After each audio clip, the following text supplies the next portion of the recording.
nice to see you, by the way, Mom, and 9.5. Thank you so much. I got that. I wanted to make sure you knew that. Thank you. Bless you. Thank you, thank you, thank you. Good afternoon. Mom of 10 is awake and moving her legs. No upper body movement, but lower. Yes. Oh, bless you. Oh, bless you, bless you, bless you. It is nice to see you guys. I was going through chat. I'm hearing people are like, my window's frozen shut. I'm sorry. I'm not laughing at you. Yes, I am. Yes, I am. I'm laughing at you. Don't worry. On Wednesday, you guys can get me back. We're not going to have a show until afternoon. Okay, it's going to be too damn cold. Okay, it's going to be too cold up in the house. It's going to be too cold. I already know it. It's going to be too cold. But anyway, I'm sitting here laughing because I've already been out. The reason why we're running a little late this afternoon on getting started is because I was washing the old car. And so I'm out there. People in the chat, they got snow. They're snowed in. And I'm out washing the car. I'm sorry. I find just a itty bitty bit, a little bit of humor in all of that. I surely do. I surely do. I surely do. It is nice to see you guys. I'm Bullhorn Betty. We cover true crime. We are going to be going over the Sebastian Rogers case. We've got a lineup. We're going to be going over the audio. I thought we were going to go over the green shirt interview and the first two interviews and stuff. I'm not prepared for that just yet. I forgot we already had up in, when I went back and looked at the notes, I realized that we're up to the dispatch audios. And then we're going to be moving from the dispatch audios over to the interviews and breaking down the interviews in conjunction with some of the other stuff that we were looking at. And we're going back to the phone and the file to find out where we're at with everything on here. We're going to get a good understanding of what was going on at this time. We need to come back to that time, February 26, 2024, and we need to look at everything. Every little blade of grass, every little leaf, every little twig on a tree. We need to analyze all over again, and that is what we're doing here on the Bullhorn Betty channel. So if you are in the vertical chat, you will see breaking news above my head. If you are in the horizontal chat, breaking news should cover my back. That's how you'll be able to tell which chat you are in. Right now, we have about 28 viewers in our horizontal chat and about 33 viewers in our vertical chat. So it's nice to see you. If you're in the vertical chat and you like being there, please continue to be there. Enjoy yourself as you guys chat. The chat that you see up on your screen right now is our horizontal chat. So I've already said hi to everybody in the vertical chat. I'm getting over here on the horizontal chat. It's nice to see you, Melanie. Eeyore Blues. Phil, hello, my love. Denise, it's nice to see you. Let Them 66. Hello, Denise. It's nice to see you, Mama, us up in the house. Good afternoon. It's nice to see you. Let Them 66. This is where it starts. It starts getting a little crazy up in the chat. And we start hearing Let Them 66 saying our weather alert with the wind gusts supposedly all last week. Snow is supposed to end at 7 p.m. tonight. We don't have snow, just winds. We're getting snow flurries. That's what Melanie's saying. It's just cold here in East Texas, Denise is saying. So I'm listening over here while I just got done washing the car. I did it in this too. I have one of those scrub brushy thingies, you know. I gotta the reason why I had to put my hair was down earlier and I had to put it up is because that it is a little moisture out there. My hair doesn't do well with moisture. Okay, I had just washed my hair. And so you had beautifully washed hair this morning, and then I went out and did some work and got all, icky, and washed the car and got all the mist in my hair. And my hair didn't do well, and I looked at myself before I was coming on. I'm like, yeah, I'm not really liking that. Maybe we'll just, pull it back. Yeah. And then I come in here, and then, you guys are freaking freezing. And I'm sitting there thinking, oh, well, I just washed the car. How can you guys be Listen. Hey, Erna, it's nice to see you. I hope you're doing well, love. So, Denise is like, it's just cold. I can't, who's the one that can't close the window? Let me go back up here. Windy as heck right now. Everybody's windy. Somebody can't close a window. I saw it. I saw it with my own eyes. I saw it with my own eyes. Somebody can't close the window. I don't know which one of you guys can't close the window, but I not only was I able to close the, I was able to wash my car was looking a little dirty. A little dirty. So it's all clean. It's all clean. For all of you folks that are freezing around, I'm watching from bed with my hot water bottles. Oh, she's doing it right. She's doing it right there. There you go. There you go. That's what you need to do.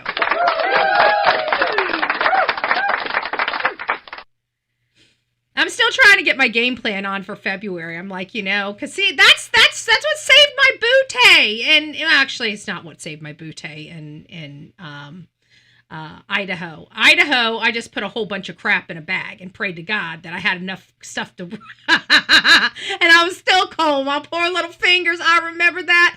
And I'm trying to get the game plan going on. I'm like, ooh, at least I got my pajamas taken care of, right? Karen took care of that. So I got them all, put up over here. And I'm like, okay, I just need to keep them here. We got at least one outfit ready. So I'm hoping and praying that we don't get too awfully crazy with the weather in February. Because you guys know I'm a rain and shiny kind of person. That means rain or shine, I'm there, okay? It doesn't really matter. So if it's like 4 below, I'm going to be having hypothermia. I don't even know if my voice or my bullhorn's going to work. But you know what? We're going to still be there every single day, okay? Don't worry, we've got people that'll... If it gets too cold, my mods will watch me from the car in the heat, okay? So if anything happens to me, we will have some emergency people on hand, okay? They might be, a few sprints away, but, we can only hope for so much. Soon it will be the sliding door will be frozen. Oh. See, I'm laughing now, but I shouldn't because I know Wednesday's going to be here before I know it. I mean, I know it's going to be here before I know it. If anybody is in Florida, if you don't know what is going to happen Wednesday, we're going to be freezing on Wednesday, okay? Wednesday morning is going to be brr, and it's going to be brr all day. So, like, Wednesday and Thursday is going to be our worst days. So I'm just going to go ahead and forewarn everybody. We're going to do one of two things on Wednesday. We're doing a show from the bed, or we're doing a noon show, okay? Because I'm telling you, on Wednesday, Bullhorn Betty's going to be moving slow. I'm already calling into work sick, okay? I'm giving you guys forewarning. Don't be getting up at the crack of dawn on Wednesday. I'm not going to be here, okay? I'm not going to be here. I'm going to be freezing my little butt, go over to the little thermostat, and I'm going to be pushing the button, and I'm going to be making it warm in my house, and I'm not going to be doing anything. Okay? I'm just letting you know what we're doing Wednesday morning, okay? We ain't doing nothing, okay? We're just not doing nothing.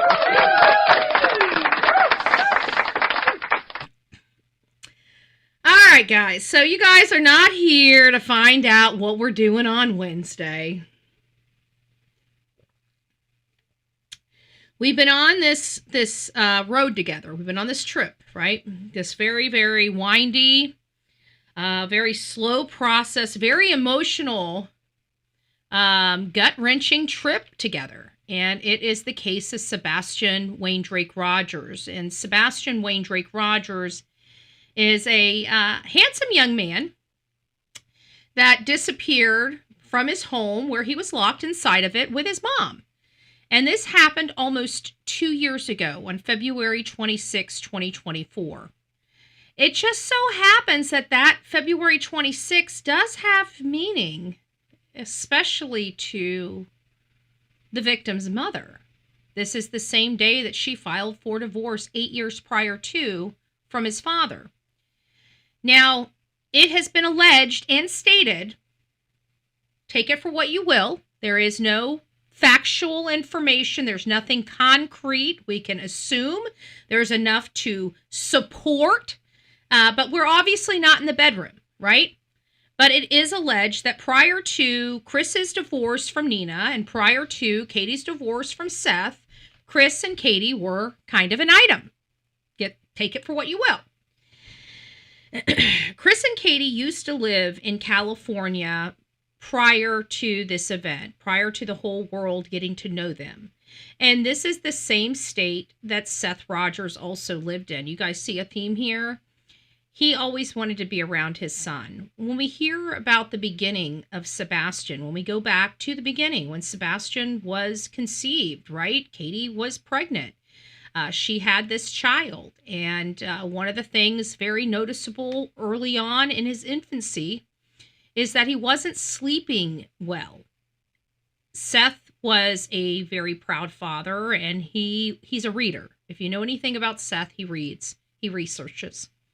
So he was that father that read the books, and he knew that his son was supposed to be sleeping XYZ time, and he's noticing his son is not sleeping. And so that's kind of, I think, when they started realizing something wasn't quite right with Sebastian. Very soon after, I believe, the chromosome deletion diagnoses, Katie enrolled into the Navy, and Seth was kind of the caretaker, if you will, of Sebastian. As any young couple and any military family, the time away from home does strain the family. And I would say that did happen, obviously, going back to Chris and Katie potentially being an item before they were even divorced from their spouses. Sebastian was injured in California in an essay type of event with an older boy.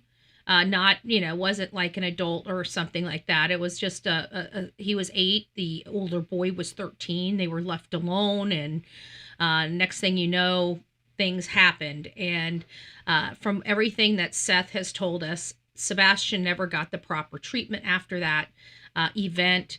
But one thing that's denoted is that every bad thing that's ever happened to Sebastian Rogers happened under Chris and Katie's watch, including his disappearance. Seth was at work at the time that Sebastian disappeared on February 25th.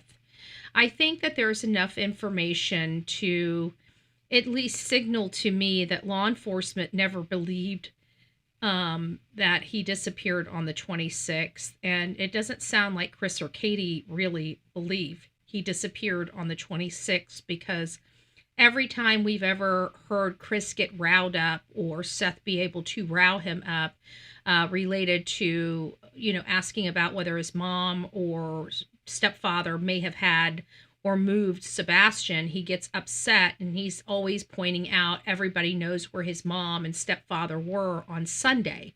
So that just leads me to believe that everybody is kind of thinking and believes that something happened on Sunday. Nobody believes this midnight to 6 a.m. And I don't know if it's leakage coming from Chris and Katie or what the case may be, but either way, things aren't right. We learned that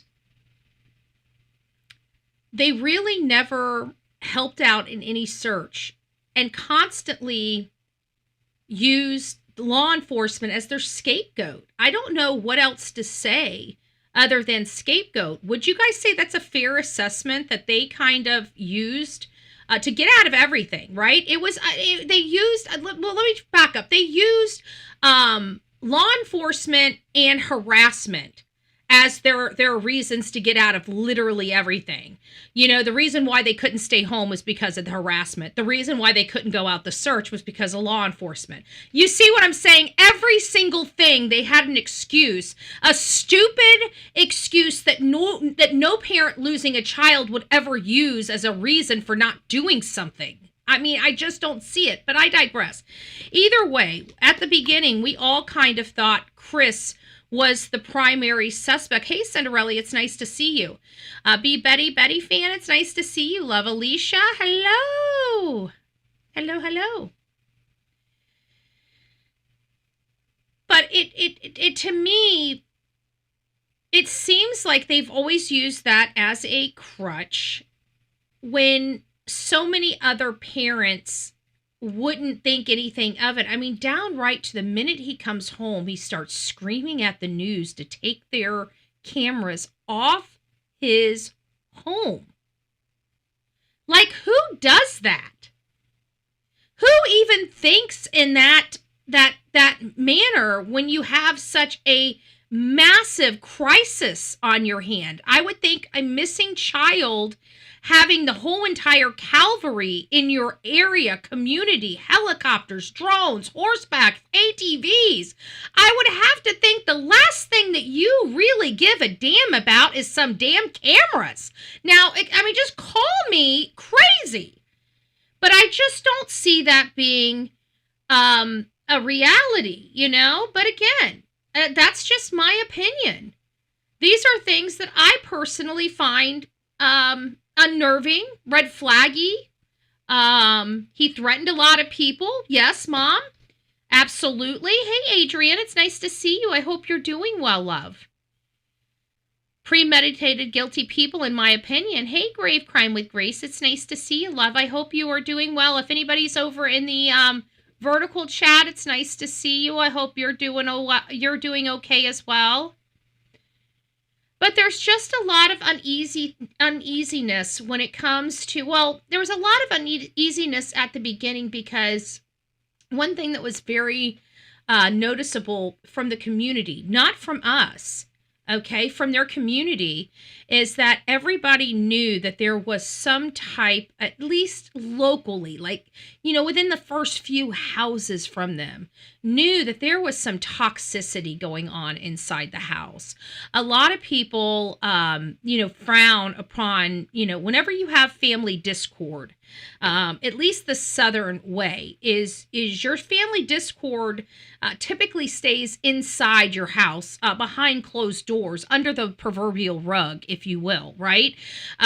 It's frowned upon I think it's more acceptable in urban and suburban areas. I don't know why. It just seems like, having a crazy person throwing a garbage can, in a city is like no big deal. But somehow, I'm sorry. It just is like nobody like, okay, well, that's Sally, Anyways, back to work, But when you're out in the country, when you have the country, the Southern values, you're frowned upon bringing your business out in your front yard, okay? And it sounds like that there was many times when people could point to a specific time when Chris and Katie's arguments spilt out outside of their home. And, while people kind of turned their head and tried to ignore it, it's hard to ignore hearing people having discourse out in front of your house, screaming, saying things like calling the son an artard or a wussy with a P, just all those types of things, screaming, it's your son or it's me, I'm done. Those things were some of the first things that we learned about this case, is that there were some problems with Chris. Many of us thought Chris was responsible for this at the beginning. Like 100%, he came home, him and the son got into it. We all looked at Chris and we knew Chris was the one that was responsible for it, right? In the back of our heads, it had to have been him. It had to have been him. Then we kept listening to the details because none of us believed that a father would not be laying in his bed on a Sunday evening. right? So at first, that's the reason why we all thought, what man wouldn't be home on a Sunday, right? And so we started learning about their jobs and, what they did. And we realized Chris was this tower crane operator that's working, 3.5 hours away from his home. And still, it didn't make sense why he wouldn't come home on any of the weekends since he's been there. But it sounds like he hasn't come home on any of the weekends since he's been there. But I should back it up. It sounds like he signed his contract in December to start work in January. It sounds like since his contract went into effect, it sounds like he's been home at least once or twice since he started the job in Memphis, Tennessee. But once or twice since January? That just doesn't even, does that sound right? That almost sounds like he's been gone for a solid 2 months. They've been having some serious problems. And one of the last times he left his home, he screams out, "It's your son," or "It's me." They were getting ready to divide assets. There's even some allegations that he even told her, "It's going to be very, very hard to take care of this house all by yourself." And one of the reasons why I assume that maybe that's the reason why he hasn't come home all that time, is he wanted to give her a taste of what it's like to be without him. And then boom, all of a sudden her son disappears and he comes home. It just seems very ironic to me. Okay, now I'm not saying it means anything. I'm just saying, to me, it's highly suspicious, right? So we learned that they weren't going out searching. When they were caught at a restaurant and approached, even mainstream media was approaching them, they end up getting flustered, worried, and pack up their camper in less than 24 hours and pull out of their yard. With Chris has got the camper on his truck and Katie's in tow with her vehicle. And that's it. They pull away. I believe it's on March 14th. And they're never seen again for several weeks. They even did their interview with Nancy Grace in Horn Lake, Mississippi.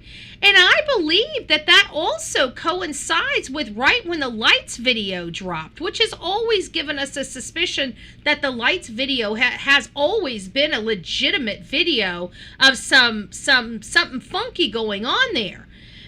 Several people have their interpretations that the lights are in their common areas. Some have the interpretation the lights are not in the common area. And either way, the bottom line is a child went inside a home, according to law enforcement, and the next morning basically either levitated, disintegrated, or turned into vapor and was not there in the morning. There is no evidence from any of the surveillance camera, and there's a vast amount of surveillance footage in that community, so much that TBI talked about in their last press conference how difficult and what a tedious task it's going to be to go through all the footage. And still, we have learned that there is no footage of Sebastian leaving that home. And we have to listen to that. There's no footage of Sebastian leaving that home. We've also heard that nobody came or went from that home all night long.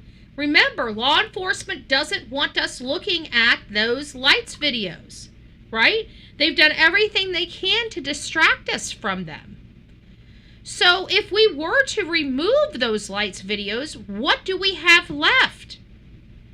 What do we have left as a way of Sebastian leaving that home if he made it to the home? Now, I know that there are some of you that still believe he never made it to the home. I have to go with what I am,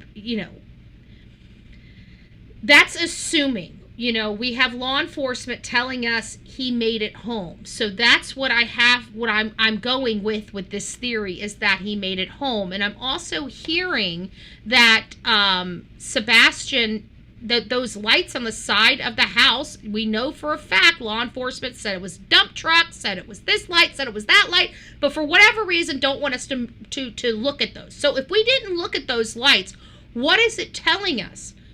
When is the only time that child could have left the home if he never left from the time he went to bed to the time he left in the morning, or till the time she called in the morning? How in the world could he possibly have been removed from that home? There's only one time, according to law enforcement and every single person and evidence that we hear, other than the car being down at the Stafford court, which, again, nobody's talked about. Law enforcement has never acknowledged that, nor have they explained it away, nor have they said anything about the car. Okay? But there's only one vehicle that left that house, and that was that morning at around 6 o'clock in the morning when Katie got into her vehicle and backed out of the driveway and left the community.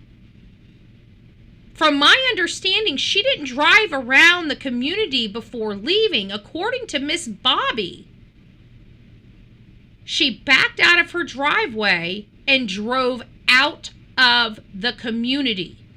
So everything that we see the mob crew showing had to have been after she returned. So where did she really go that morning? And many people have always stated the storage units. People found some questionable stuff outside of the storage unit. Some things that had Katie's name written on it. A mattress pad that could potentially belong to a child that may have autism. So we need to start expanding. I think we've been focusing on a lot. Now, what would happen? How would they remove Sebastian from an area where he's hidden? We cannot forget Chris Proudfoot. Before Katie and Chris took off in their camper, Chris disappeared for a questionable amount of time. An entire day. What was he really doing? What was he really doing? So let's go back. Because we have to remember one very specific thing. Is that according to everything that we've learned, there are only a few statements that have never changed from Chris and Katie. And that is, he went to bed at 9 p.m. and she woke up at 6 a.m. and he was gone. Okay? So let's listen to the dispatch conversations. Let's try to remember this all over again. Because I feel like we forget some of this stuff. Sometimes I feel like we forget some of this stuff. Hold on. There we go.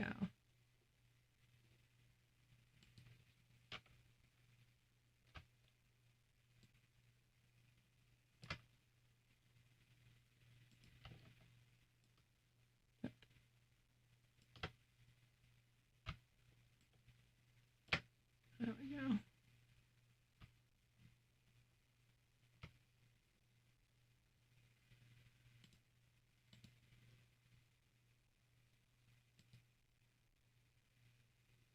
Central to 47. Central to 47 and 184. 24 Long Hall Fight. 30. Heading missing juvenile 1008 Stafford Court. 1008 Stafford Court, Hendersonville. Caller advised this morning they woke up and their 15-year-old male was not in the bed. Medium white male, 30 blonde hair, approximately 5 foot, 120 pounds. I was going to be wearing a black sweatshirt and black sweatpants. Juvenile does have a form of autism. This is the first time it happened. Black sweatpants. Listen to that. I don't know how they can make that mistake. Guys, they don't make mistakes like this. They ask you what the child is wearing. They usually reiterate it back to you.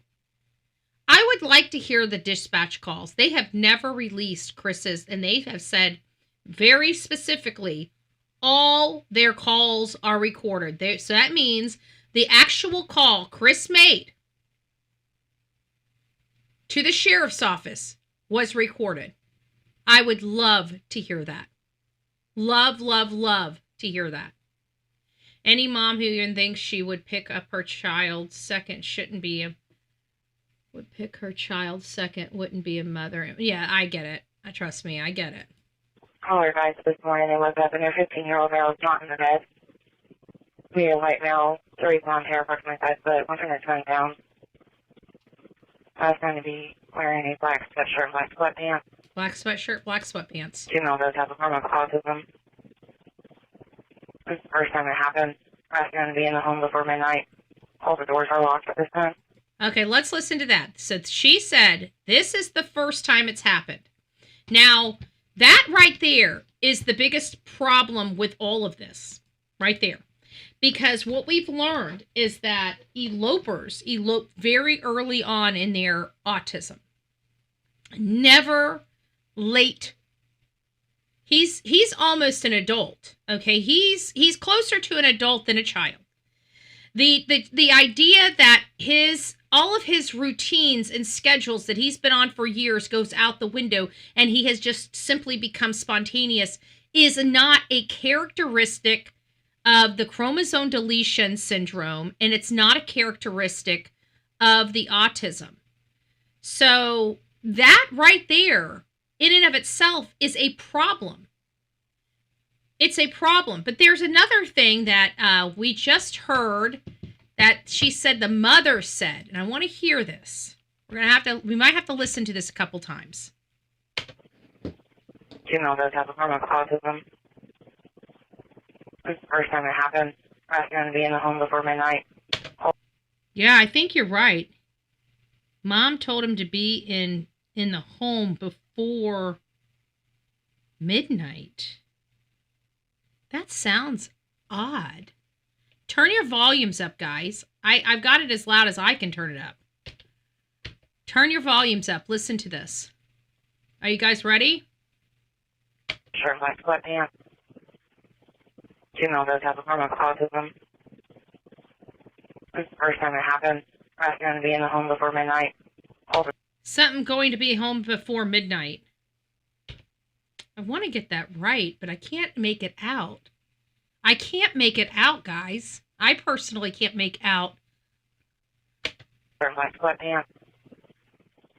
Female does have a form of autism. This is the first time it happened. I was going to be in the home before midnight. Something before, yeah, to be in the home before midnight. I got to be in the home before midnight. To be in the home before midnight. So I think people are correct where the mom said, but we definitely know that this child doesn't go outside the home. Last known to be in the home before midnight. There it is. Teresa might have it. Thank you. Or Tessa. Tessa might have it. I think Tessa might have it. That makes sense. Let's listen to that again. That might make... Thank you, Tessa. I think Tessa might have it. I think Tessa might have it. I think that's right. Hey, Sandwich. It's nice to see you, Sammy. It's nice to see you, Wild Wolf. Hello, hello. Tessa, I think you might be right. Let's listen to this. Sure, like sweatpants. Female does have a form of autism. This is the first time it happened. I was going to be in the home before midnight. All the doors are locked at this time. I think she might be. I think she might be right. Last known to be in the home before midnight. I think that is the right. I think that is right. Somebody make a note of that. Hi, Jennifer. It's nice to see you. Yeah, I said it was the first time it ever happened in the home before midnight. My 21-year-old son has a form of autism. You can't tell, but as a mom, they found it when he was like 17. He just likes the same thing. He works 2 jobs. He just likes the same stuff. Interesting. Thank you. Thank you, Jennifer. Hey, Maria, Ellie needs to look into the side storage unit. I keep wondering if they took dogs over there, because for some reason I heard that dogs were over there. And so I've always wondered if, maybe they took, like the cadaver dogs over there. I hope, it's close enough. I don't see why they wouldn't take the cadaver dogs over there. No, he's posting the 3 a.m. lights. Then there are lights on in the cemetery the night before he goes missing and the night he goes. I saw that, and we need to go over that too, because Lisa B always did send me the clip that kind of explains it to me, that explains it really well. So I'm hoping that we can go over that at some point. So hopefully we will. So I think we're right. Tessa says last known. Somebody write this down, because we're going to need to remember that. Last known to be in the home before midnight.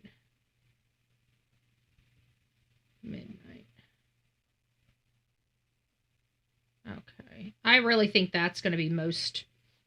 That sounds most like what it sounds like, and what it should sound, and that does make sense.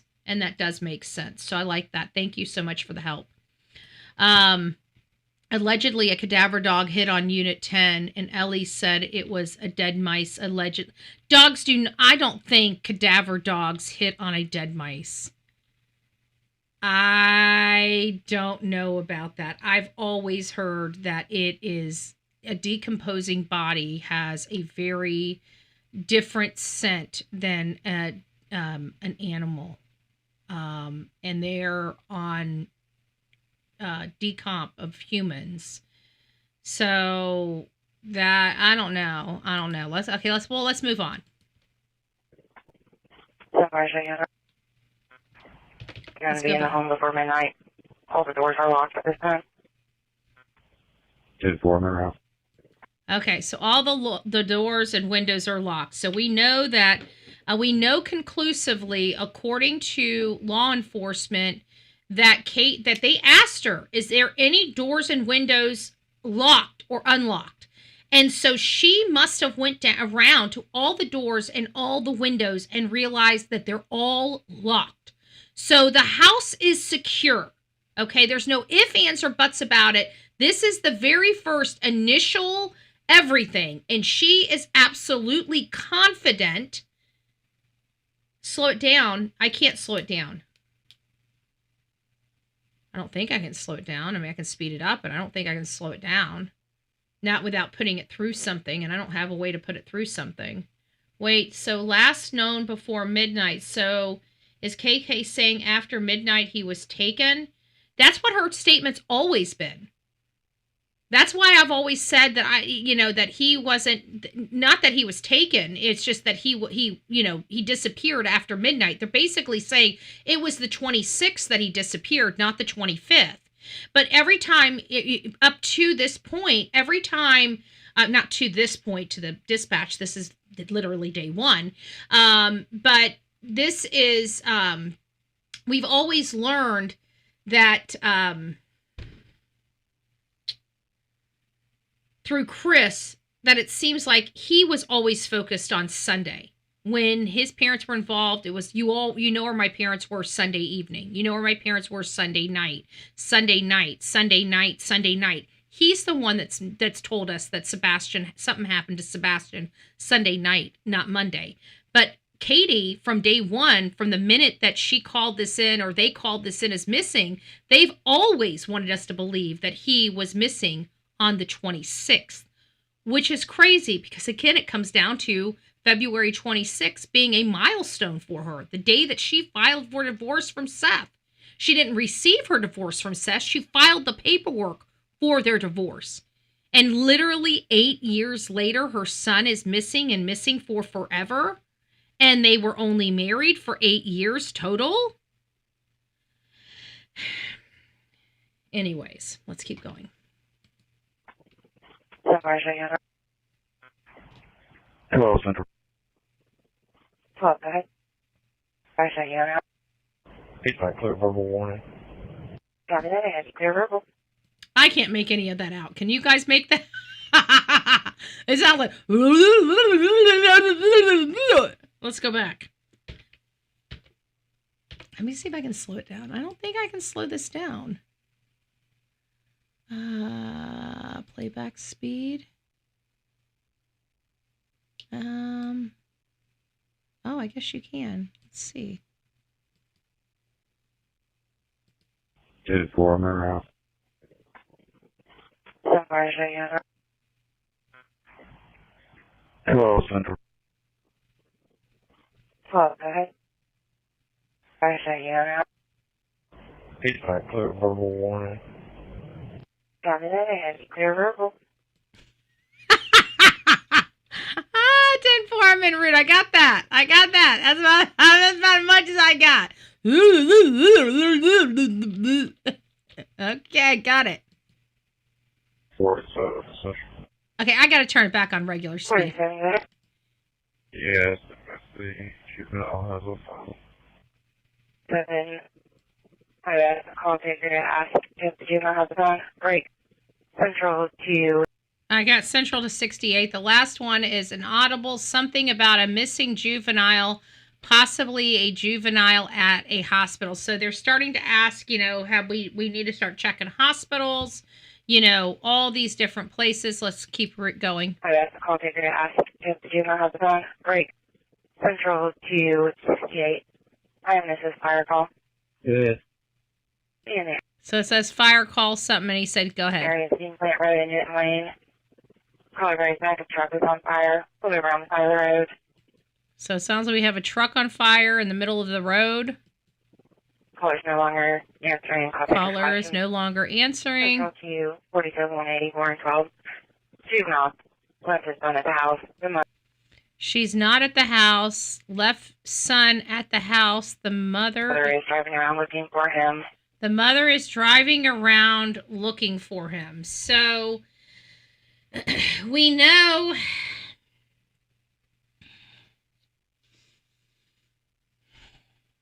we need to find out what time.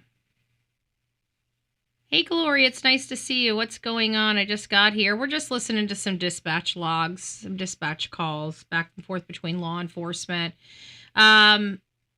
It sounds like, okay, well, we have to think, okay, so the dispatch is on right now. They're saying she's driving around. We know that they didn't get called until 6:33. We know that the mob crew has identified her as, driving around literally seconds before the 911 call, and she is back in the neighborhood. So this tells me she has already drove her car through the school. Where she went, we don't know. Assuming she went somewhere. She was the only person that left the house, allegedly, according to law enforcement. And we're hearing that there was a cadaver dog hit on Unit 10. So that's not looking good. Okay? It's looking like Katie did something, drove the car over to the unit, had enough time to unload and drive back toward the house. And that's when law enforcement was called. We're hearing them on here talking about her driving around. But we have to remember, guys, the call to law enforcement didn't come in until 6:33. So this right here, her driving around, is around 6:33 in the morning, not 6 o'clock when she found her son missing, and she said that they immediately called law enforcement and she immediately started looking for him. No, this is all 30 minutes later, folks. I want to make sure you guys understand that. They also said Katie left the house at midnight. I haven't heard that yet, Daffy Dog. I haven't heard that yet. In the Victoria Place subdivision, and she is driving a baby blue Infinity. 47 to 12. Get there and see what's going on. Still on search of the residence. We'll go from there. 184. Your OCA will be 02197. 02197. And the call 634. Central call 6:34. 6:34. We've been saying 6:33, and it looks like they didn't call until 6:34. Minutes matter, folks. Minutes matter. They're saying 6:34 a.m. 6:34 a.m., not 6:33. It's a 6:34. Okay, okay. 02197. 02197. And the call 634. Central call 6:34. Sure.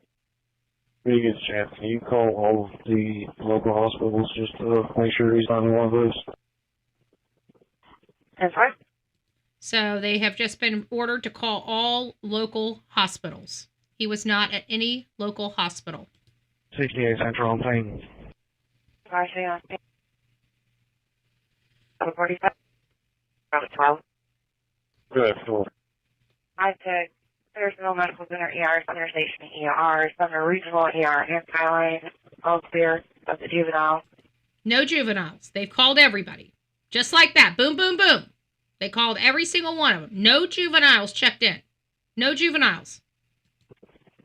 Also, I do have a 911 hang-up in pending at 132 Hollywood Boulevard. So they had a 911 hang-up. Our Sumner Regional ER, anti-line, all clear of the juvenile. Also, I do have a 911 hang-up. They have a 911 hang-up at 132 Hollywood Boulevard. I am confident they checked that out, but it's always something to notate, right? But this has been cleared. This incident at Hollywood Boulevard has been cleared.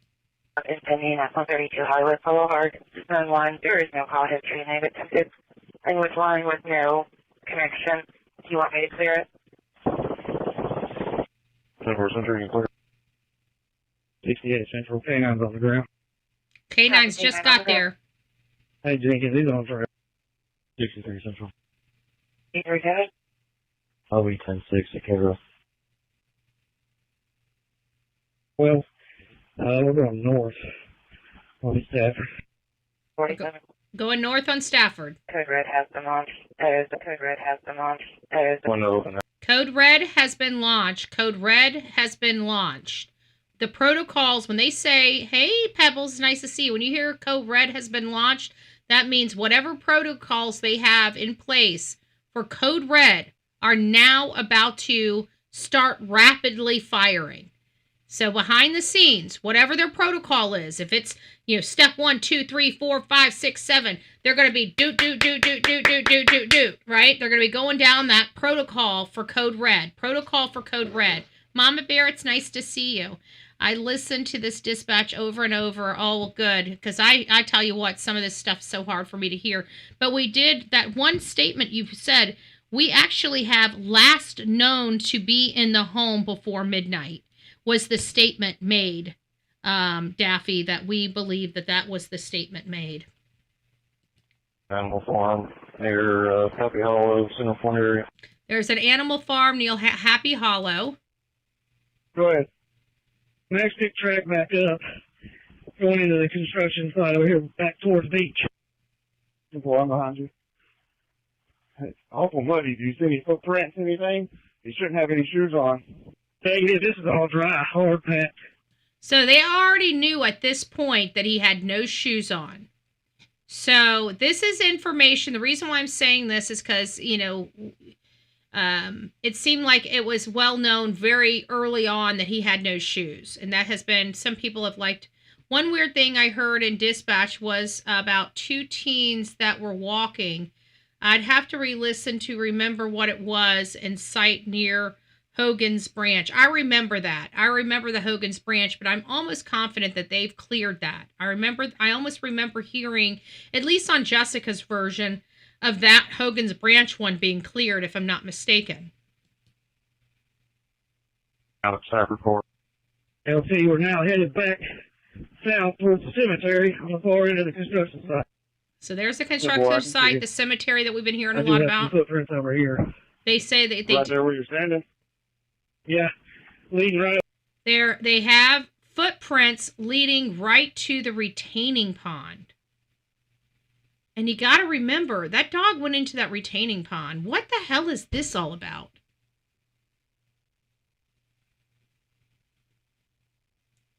You know, we keep dismissing this, but we got to remember that that dog dove into that retaining pond.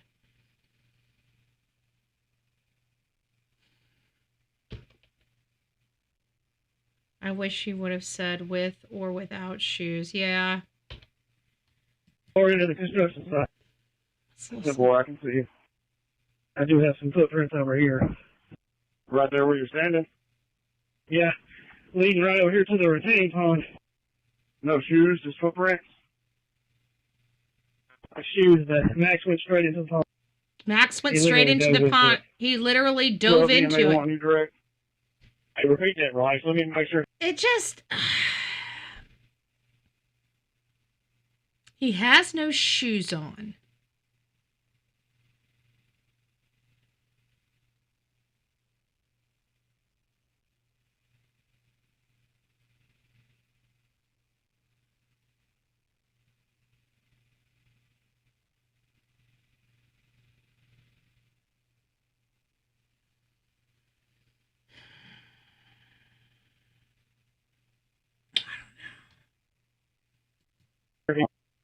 Max led me straight to the retaining pond.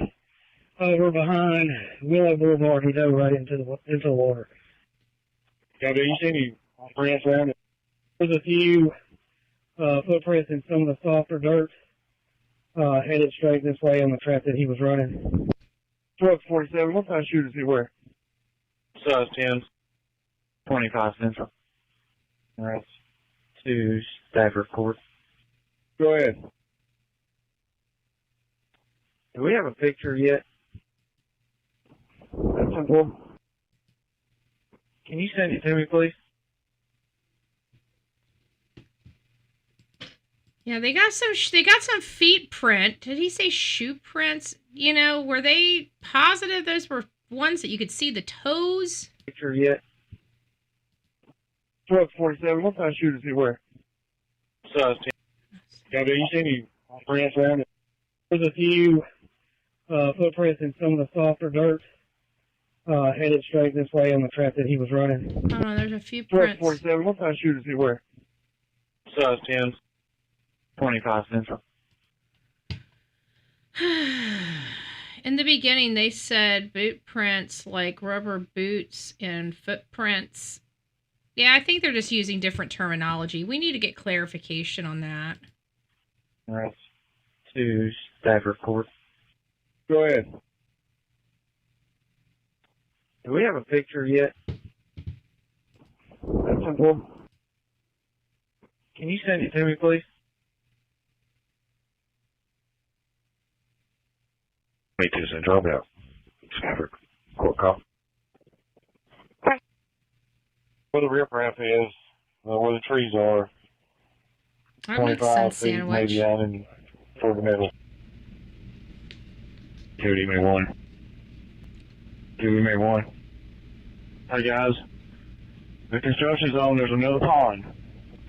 There's somebody standing in the woods. It looks like a person. It is a person, we know, but there's another pond. He's standing back there behind. And let's not forget about the flippin' mannequin. What the flip was that all about? You know, like, who the hell put a mannequin in the middle of nowhere? I mean, I can understand if the mannequin was out there and they were using the mannequin for, like, target practice or something like that, but for a mannequin to be out in the frickin' woods standing up?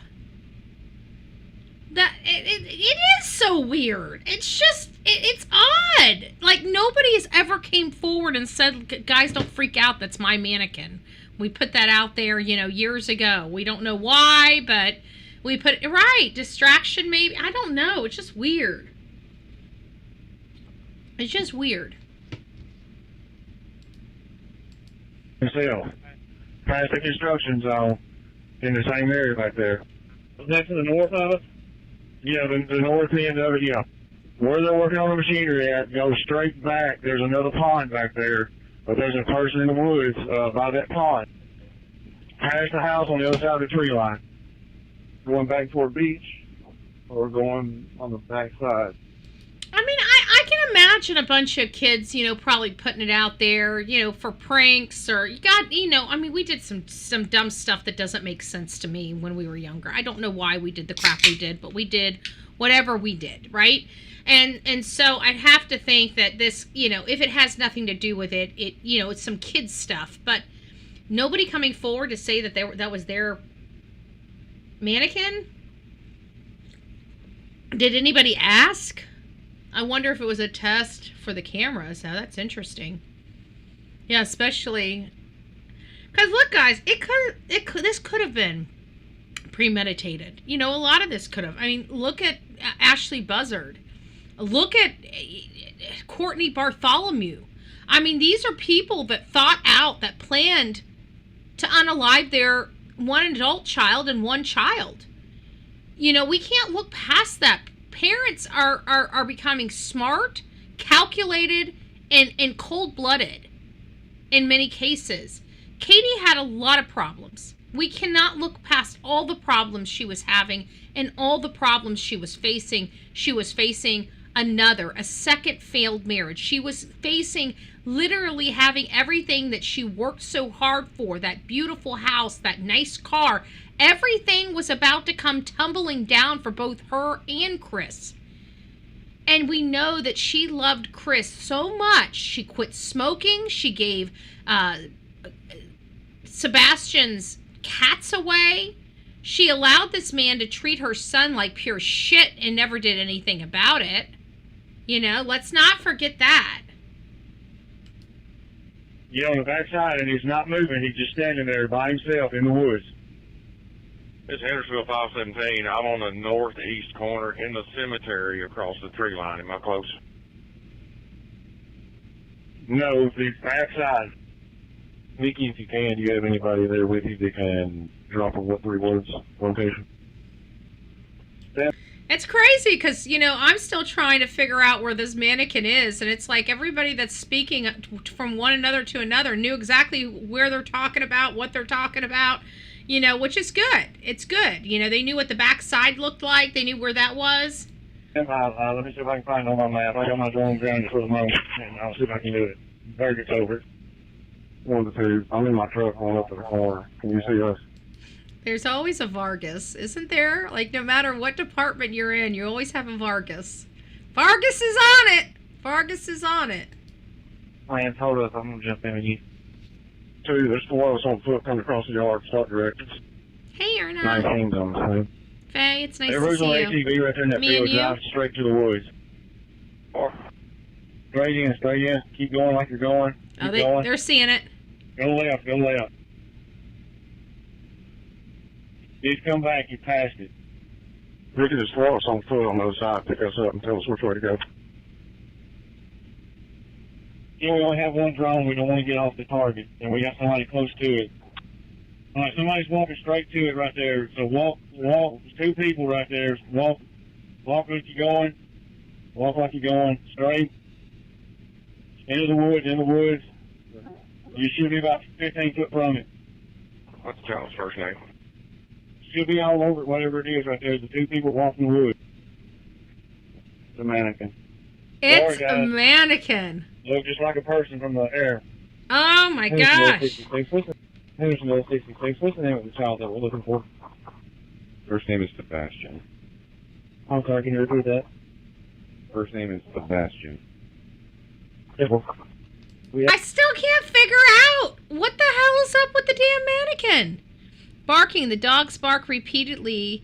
The source to call the handler over. I wonder where it was in connection with the cemetery footage Mob has. I don't know. That's interesting. We need to get over there. Tomorrow we'll go over the footage that was sent to me because it's condensed form. I know that Mob Crew went over stuff and it was very elaborate and stuff like that. Well, I can't go through his whole live. He goes for an hour, 2 hours sometimes. I can't go over it, but somebody sent me a condensed version of it, and I think we can go through that and have some talking points on that. It's very interesting. I think he planned this all. It's more like Scarecrow keeping birds away. This whole thing with a stink foot crotch critters from the sheriff. I know. This is just insane. It's insane. I gotta be honest with you.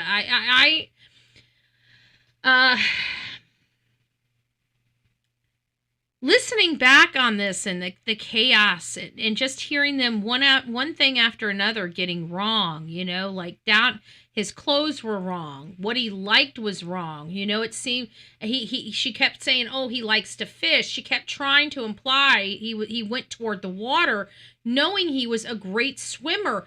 These were the things that were happening this day. And it's like, why? Why was the information out the gate so inaccurate? And there's only one person, two people. Well, one person, Katie, it sounds like she must have been talking in circles when law enforcement got there. I don't know how it could be interpreted any other way, because how could law enforcement get so much wrong? And it seems like very quickly when they hear that the child is in a sweatsuit and he's not in a sweatsuit, to have that fixed very quickly. What sweatsuit? I think they had to change it because he owns no sweatsuit. I don't know. It just seems really odd for me. So let's keep going. You have a last known physical description, i.e. clothing? Last clothing description was black sweatpants with a white stripe, black long-sleeve t-shirt with a print. There it is. Maybe they did get it wrong, because that's the day. That is the right one. So she must have changed that fairly quickly.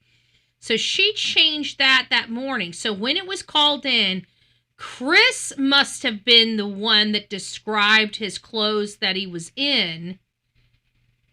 And Sebastian, and Katie must have corrected it, knowing he didn't have a sweatsuit. That had to have been it. I don't know. I just think it's weird. Central back to service. Nikki, how many drones do y'all have up? One at the moment. I've got mine grounded so I can get Sartopo up. I'll be back in the air momentarily. 10-4. Central on scene. Put 2 out here with me. I think that might be more in line, please. Faye. Timbo. Who's at the residence? I just got back here. 10-4. Has anybody been there since the initial? There's a whole bunch of people here now. The mom has? 12 to 55. 12 to 55. Yes, sir. Can you help me listen to the radio on the north end until we wrap this up, please? Yes, sir.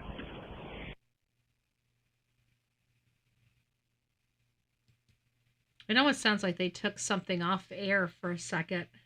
Brandon, you've got Hendersonville Mountain Patrol coming up there, and Joe's sending some more cars if we can start from the beginning, from the original house, and set up a new plan up there. Set up a new plan. So it sounds like the old plan ain't working. Sounds like everybody needs to get their butts up to the house, the mama's house, to set up a new plan. That's what we just heard. So plan A ain't working. 10-4, that's what we're doing now, sir. Thank you.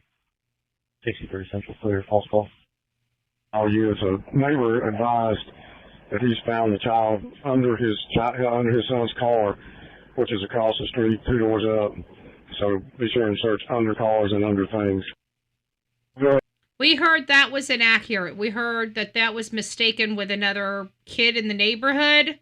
And that didn't come out for a long time. We thought for a really long time that we weren't told about Sebastian hiding under cars in the past. And then come to find out that this wasn't him. Go ahead. Who do you want to go with this other canine search and rescue? Temple. There's Buchanan. HFG down here at the end of the road. I'm going to direct him to the pond. 12. Go ahead. I just talked to the GC of the construction back here. He's going to start getting the word out to all his crews that are out here working. So they didn't stop the crews. They wouldn't talk to the general contractor. GC is general contractor. So we talked to the general contractor, let him know that they had a boy missing and that they were going to get out there. I don't think they ever once talked to the construction people. Like, I would think that would be a great opportunity to ask them, did it appear that anything was moved? Was anything out of place? Did you find anything unusual? Did you feel anything weird? Was something out of place? You know, this would have been a great opportunity for law enforcement to go there and speak to the workers themselves, to ask them those questions. It might have had some type of help, but they're saying that they just got a hold of the GC and they'll just keep their eyes out. Okay. Well, thank you. You don't have them check all their Possible. under construction sites that they're working on, and they report back. Temple is associated with 1008 staff report. Supposed to be coming back to a 1008 staff report so we can get a game plan and reconvene. Hey, Burgett, can you put a drone right over top of this trash can, this dumpster, see if there's anything in it? 12. All the buildings up here are clear. Temple, come back. If this was on Monday, those receptacles around those construction sites, I heard were not dumped until Tuesday, and they should have been fairly full if they were being scheduled for dumping the next day. So having a drone over a dumpster, to me, is not good enough, because those construction dumpsters typically are fairly full. You know, you can move stuff around. I mean, I was raised on construction sites. Those dumpsters are pretty deep. And there's a lot of crap to cover up, including plastic and wood boards and metal and plates and just a whole bunch of heavy stuff. Back to 1008. We're going to take 2 on groups. Send up. Temple. 16 Central. In service with East West. 12 Central. 16 will be control supervisor. I'll be team commander at 1008. So that's it for one. Let me see what time we've got on here. How long have we been going for? An hour. We've got enough to do 2. Do you guys want to go? You guys want to go through the second part of these audios? These was this good for you guys? Is this bringing some stuff back? Because we got part 2 to it. This is not over yet. Do you guys want to go through part 2? And we just got hit. It looks like I'm getting some drop signals, and that's okay. Go for it. Okay. The dogs start playing once in the water. If the dog starts swimming in circle or looking for a stick instead of biting at a specific scent pool. There's some dog handling facts. All right, so it looks like you guys want to go ahead and move on forward with the stuff. It looks like we're having some hiccups on YouTube with the smoothness of the stream. So if we're a little, bumpy, sorry about that. All right, let's see what we've got going on here. Units on scene at 1008 Fabric Court. We've had a caller call in, advised in approximately 5 to 6 minutes ago he saw 2 juveniles, one in a black sweatshirt and one female with a backpack on, between Long Hollow Church and Somerset Downs. The male was wearing a black hoodie. Direction of travel was towards Gallatin. Caller states that the additional juvenile shorter than the male with long hair wearing a brown backpack. 16 Central. I think these are the 2 people that the chat was talking about earlier, and I'm pretty sure those people were found and were cleared. 26 Central in the area there. I'll check it. 4 to 12. I got to check it out, but one of our UMA guys rode through there just a bit earlier, reported. Not sure it was them. But this one in a black hoodie had long hair. 4 to come in. Go ahead, 4. So they found him, they just cleared him. I'll be out with those juveniles. Bill, could you give me a description again? 188. Van 184 is going to send you a picture. 10-4. 184. I'll be in the area. Go ahead and send that to me as well. It's 23 to 188. Central. Okay. You send out a code red for 1008 Stafford. Code red was sent out at 0745 this morning. 2-4. So code red we were sending protocols, it. that tells us when that was in the, when we heard the code red protocols, we know that was about an hour after they called this child in as missing. They affected the code red protocol. Code red protocol. We do not know what Sumner County's code red protocol is. I'll see if there's any way I can do some research and find out that information, but we do not. I repeat, this channel at least does not know what the code red protocols are for Sumner County. So, I do apologize about that. Let me pull this down just a little bit so you guys can see it. There we go. Can we retry that, please? 6-3 Central Deal 1 check.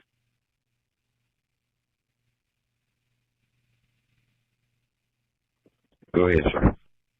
Can you come to 1008 Stafford, please? 3-4. Did you get the picture? I sent it to you. I did. 10-4. 63. Margaret Angel is clear in CIC through name, date of birth only. I don't have a social. Direct. I'll be clear with an assist. 188. Go ahead, sir. Can you come to 1008 Stafford, please? 188. Did you get the picture? I sent it to you. I did. 10-4. Direct. I'll be clear with an assist. 12 to any units that are going to be assisting with 1008. Please come to 1008 Stafford Court now, please. 4% escorting one white female juvenile, one male juvenile to Beach High School. Mileage 57, 350. So they were escorting the two juveniles back to Beach High School. So it sounds like there were some two juveniles that might have been skipping school. It sounds like, and they were escorted back to school. It sounds like. Oh, thank you, Daffy Dog. Happy New Year's to you too. So I just heard that they escorted the two people back to Beach High School. So it sounds like they were skipping school and kind of got caught up in the skipping of the school with the whole disappearance of Sebastian Rogers. So that's kind of ironic of all days. That would have been funny if that was the first time trying to skip school and they get busted like that. Chris said he had gone to the pond to check it out. It was kind of weird. Knew it was only knee deep. I know. I've always had a problem with with that. Boys are still off. 26 Central, all clear 4. I'm still in the area. Did you copy my traffic? 4 Central. Beach High School, 57, 356. Coverage, sir. Central. We have any history of this address?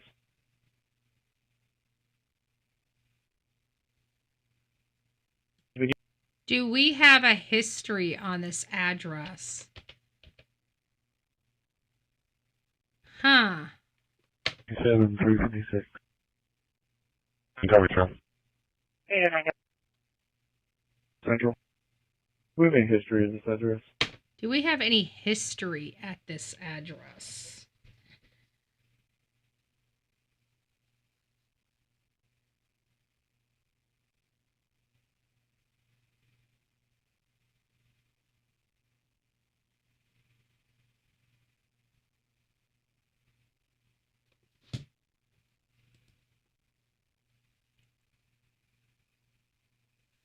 And quite a pause. Beginning of Kelly Lane 1000. Never got an We're going to work answer. our way north of Kelly Lane. Take one side of the road, we'll take the other since y'all started there. That's fine. I'll get these two houses right here, Never answered. and we'll take the right side.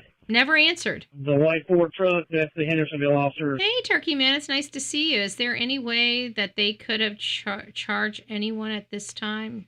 They could charge...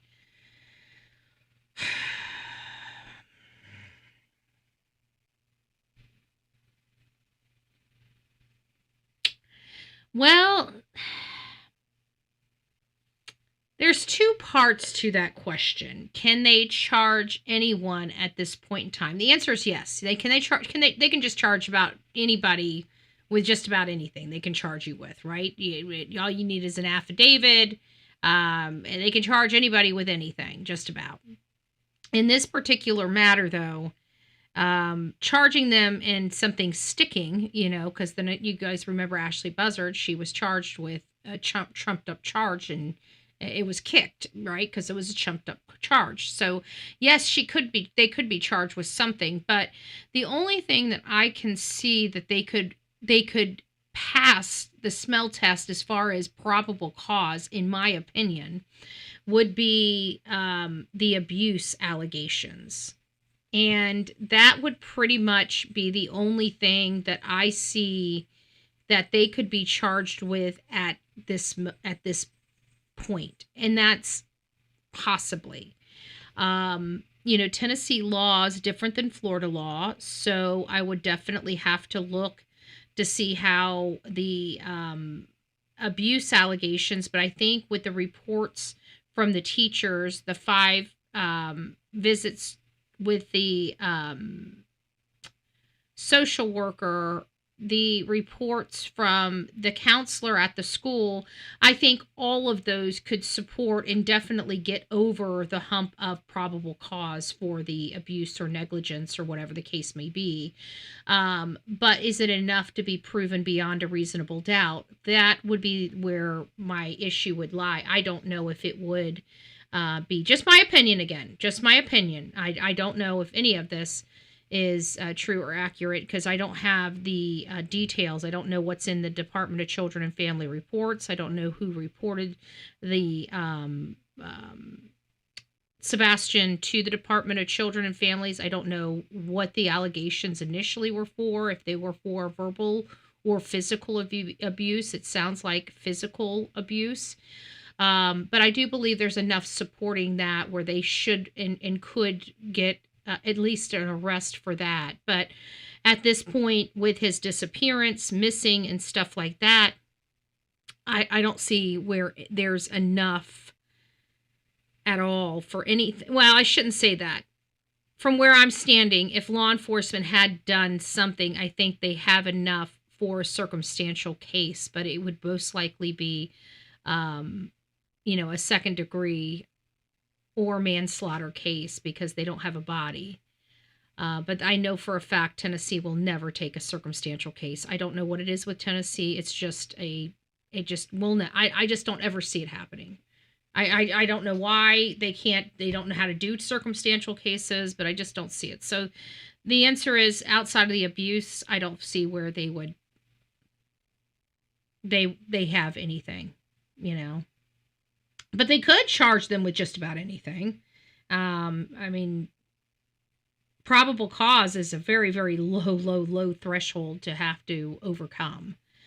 But and in some places like Sumner County, they don't even really care about the threshold. They push you right on through to the grand jury. It's up to the grand jury to really, do whatever because they're corrupted.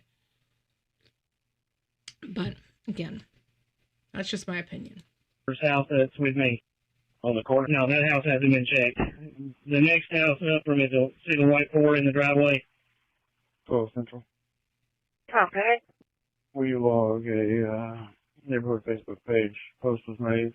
1023 checked. No motion on camera. I'll be clear, we're in one.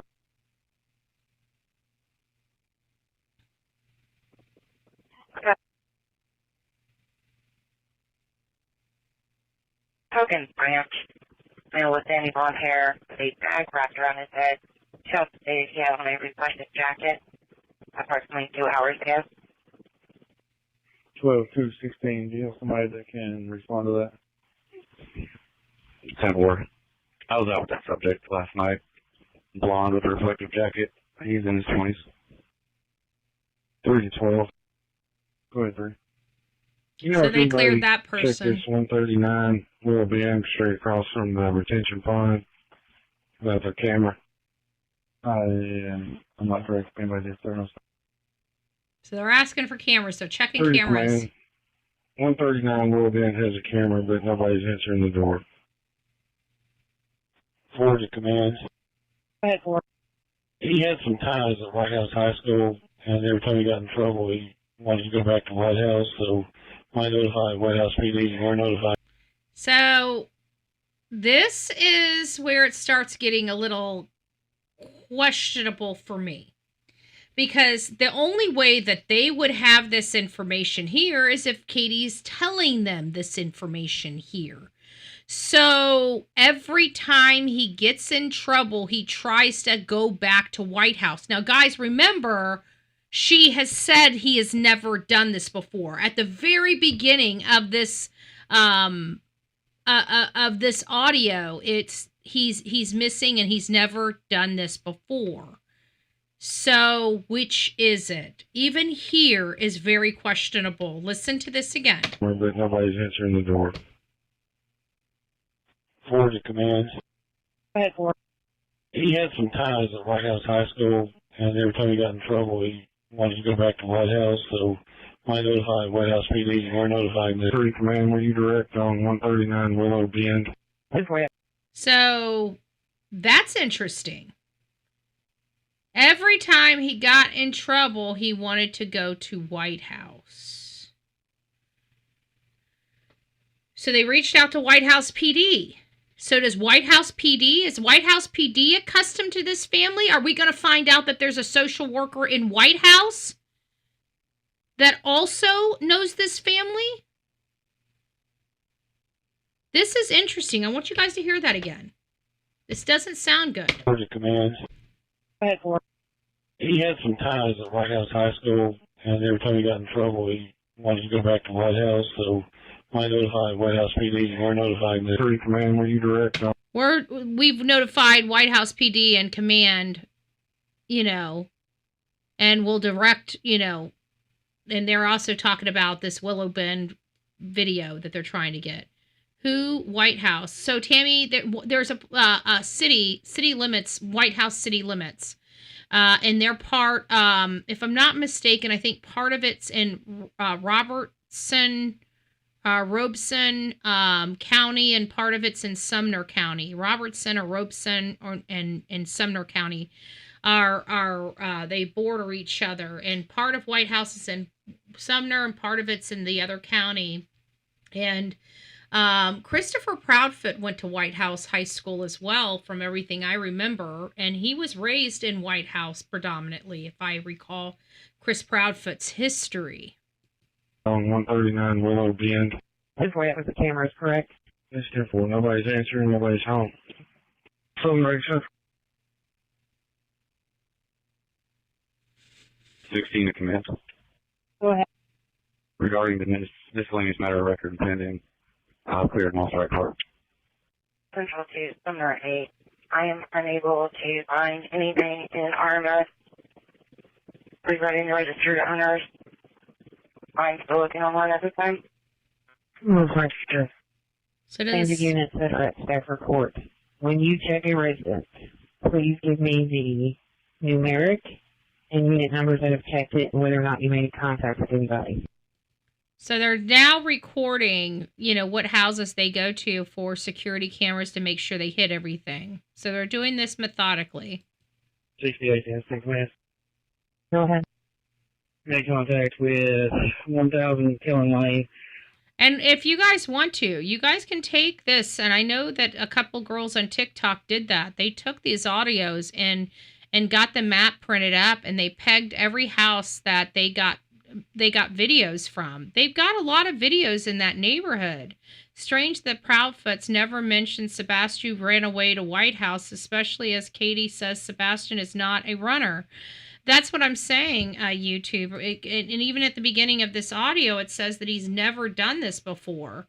So when I hear that, that tells me the only way they're getting this information is if Katie's feeding them this information. And she's feeding him information that's implying he runs away and that he would run toward water, which again, and it seems like she's doing it subtly. She's not just coming out and saying it like that, because you can hear how she's saying it, like, he likes to fish, Yeah, he likes to fish, but he doesn't like going swimming with the fish. He doesn't like dirty water. Like, it's just weird. I don't know. He checked all of his cameras. Nothing was on. No answer at 102 or 103 Killen Lane. 105, answer, hasn't seen him. Nothing on ring doorbell. 10-4, and you're saying 102, is it 1002 or is it 102? 1002, I'm sorry. Can you advise if he has a white purple hoodie or something on the product? Did you ask if he had a light purple hoodie? Yeah, can you just, I don't know if the parents will know what, just find out if he owns a white purple. Okay, yeah, we can just ask the parents if they know if he owns a white purple hoodie with Homer Simpson on the front of them. 10-4, anybody that's at the residence, can they ask the parents? Partially inaudible at the beginning. Okay, that's what it said. So they were talking about somebody has a white and purple hoodie with Homer Simpson on it.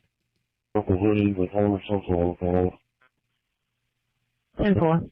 Anybody that's at the residence, can they ask the parents? Mom doesn't advise that she can recall one.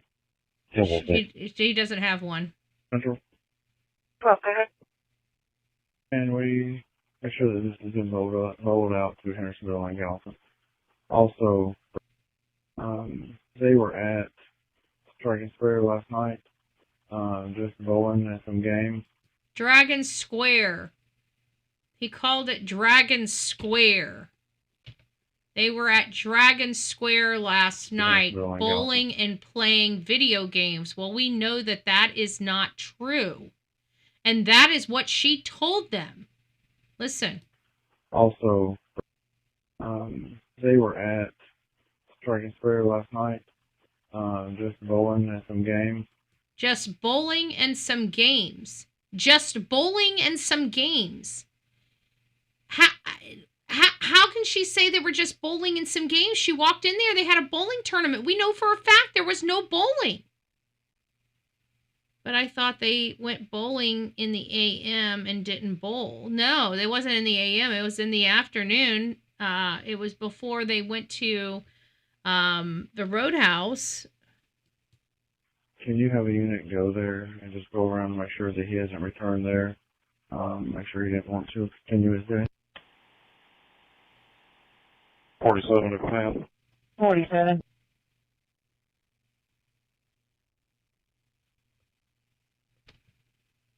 '68 and Hendersonville 517. I mean, What was your traffic? 517 Hendersonville is with me. 1006, no contact. 1008, made contact. Haven't seen anything. 1010, contact. They hadn't seen anything either. Nothing on ring doorbell. 47 to command. Those were the houses across the street. 47. We're hoping to bring cameras over and all this on. Determining size is not. Wait for him to get it all set up. Command the units on Stafford. I'm going to the command bus. If you say anything, I'll be out of pocket for just a few seconds. 63 Central. 63. I'll be out at Center Regional. We're leaving 61. 22 to command.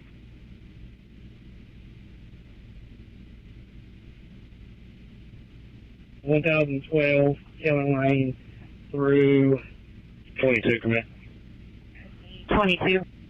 The lady at 1032 Kellen runs the neighborhood Facebook page, and she's updating it to request people to look in their crawl spaces and hidden areas. 10-4. Fine. Go ahead. Hey, on at 1017 Kellen Lane, did y'all happen to check the crawl space? I will have to check my list, but if it wasn't locked from the outside, it was checked. So they checked 47 crawl from Al. spaces if they weren't locked that day. That's good to know. 47. Effort. They are If they weren't reviewing locked, their they camera checked footage them. right now. Well, are you guys giving them numbers to call if they find anything? Several. 184 still with them right now. 10-4. Go ahead. Need some check contact when they got the cameras checked. No, that's fine. 184, you're low volume. They got cameras checked. April 1018, they checked the cameras. No contact. 10-4. I'm going to walk through the cemetery. Just to the west of Beach High School. I'll be out at St. John Missionary, 85. That's the Check cemetery. one on foot. So they're checking on foot the cemetery, and they didn't find anything, just on the surface of the cemetery. So it's just been, a crazy case. What happened? Does the cemetery have something to do with it? Does the Texas Roadhouse have something to do with it?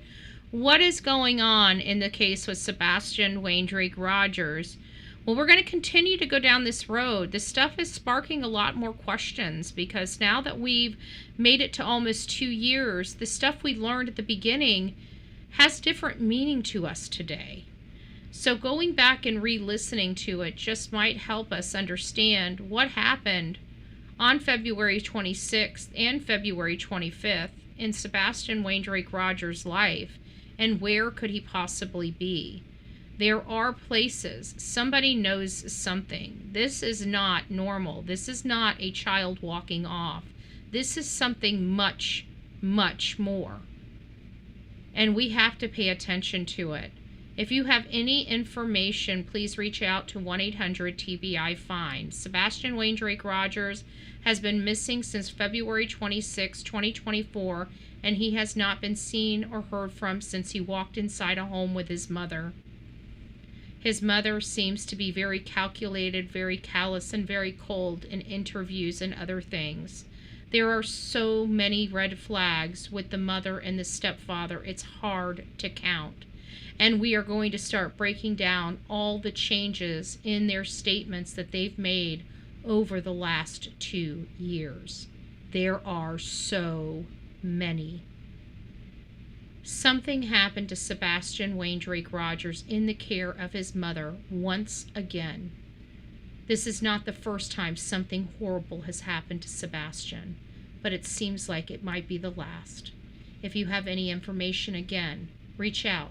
TBI, 1-800-TBI-FIND. God bless every one of you. We will see you soon.